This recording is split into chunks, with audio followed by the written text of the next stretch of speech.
Welcome. I'm Father Kevin, and this is Alert to Good News.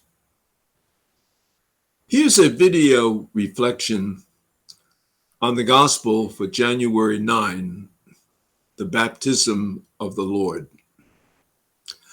How many have visited Disney World? Those Orlando theme parks are in the midst of a 50th anniversary celebration. And many people say Disney World is magical, but without taking anything away from those theme parks, I can tell you about something even more life-changing. Today we celebrate the baptism of Jesus by John. In baptism, we are identified by God as belonging to a community of disciples of Jesus. Baptism is a transformative experience in which God lives in us and we live in God. And that's our identity. God empowers us by his grace and favor to live God-like lives. In this celebratory event, we renew our baptismal promises. The start of the new year is a perfect time to do this. In the gospel, John baptizes Jesus in the waters of the Jordan River, and the power of God overwhelms Jesus, and he, fired up, begins his public ministry, proclaiming a new purpose for us, for you and me, symbolized in a dove that suggests new beginnings.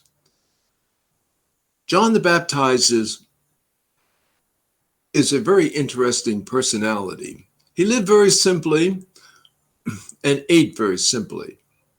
His vocation was clearly to point to Jesus as the Messiah. And we might ask, by virtue of who we are and what we do, whether we reflect Jesus in our relationships with one another. And what is John doing? He is baptizing, inviting people to live a God-centered, other-centered life. Baptism for the Christian is a rite of initiation into a worldwide faith community of disciples. And that's why we often find the baptismal font at the entrance of the church. It's a rite of initiation. And early on, candidates were often immersed in water. The candidate would step down into a pool of water and submerge him or herself, symbolizing a death to self-centeredness. And then the candidate would rise up on the other side of the pool, symbolizing a rising to new life, a rising to a God-centered, other-centered life. By the 11th century, baptism by the pouring of water over the head became a common practice. We baptize children to emphasize that baptism is a gift from God. And to understand baptism, we have to understand who we are in relationship with God. The book of Genesis captures this graphically. In the beginning, so the story goes, man and woman walked with God.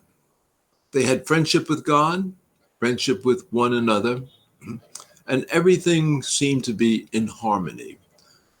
But somehow or other, we really don't know how, they lost that friendship. They fell from grace. The author describes it very graphically again. They hid from God, man blamed woman, and earthly elements worked against them. And ever since, the human family has cried out for God's friendship again. And that's why God sent his only begotten Son so that those who believe may have eternal life, may have God's friendship again. God, through Jesus, by the power of the Spirit, re-established that friendship. And baptism initiates us into a community of fellowship and grace. And this makes straightforward demands upon us, upon you and me.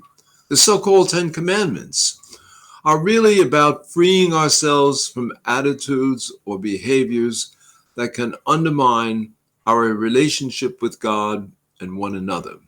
Put simply, God is almighty and all present, a God of love, and our only response is gratitude because we came out of nothingness.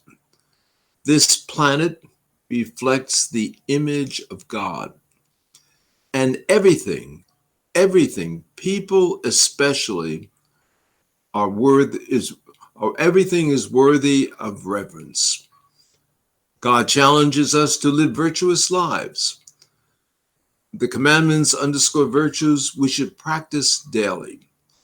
For example, faithfulness, truthfulness, generosity, and respect for others. Promises.